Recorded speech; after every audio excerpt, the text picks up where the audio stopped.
Vďaka obrovským ekonomickým zdrojom tyrolského baníctva mohol Maximilián vypoložiť základy ríše rakúskeho rodu na ďalšie stovky rokov. Habsburgovci si preto uvedomili, že ak chcú posilniť aj svoju hospodárskú moc, je nevyhnutné, aby postupne ovládli aj najvýznamnejšie produkčné centrá médií v habsburgskej monarchii.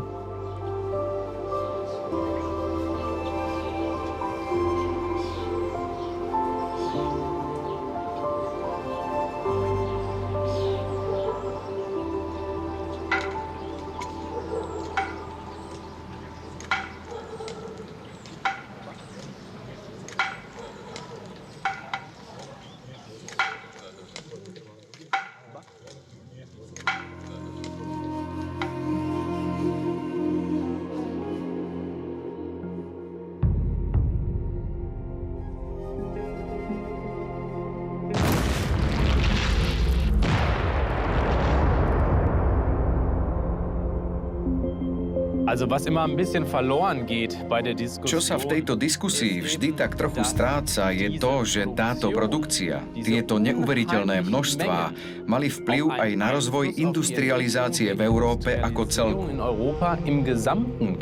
To trvalo mnoho stoviek rokov. Do západnej Afriky sa vyviezlo loďami obrovské množstvo materiálu. To v Európe udržiavalo baníctvo v chode a tiež to ovplyvnilo aj rozvoj priemyslu a samozrejme životnú úroveň, ktorú dnes máme v západnom svete.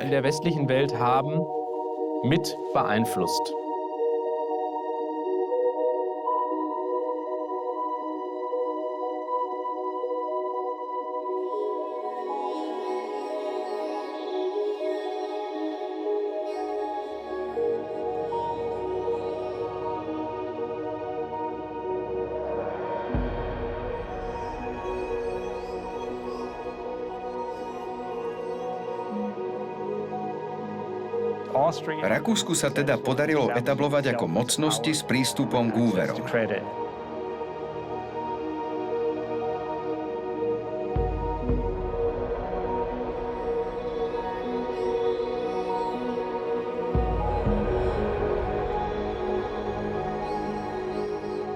Doktor Meď.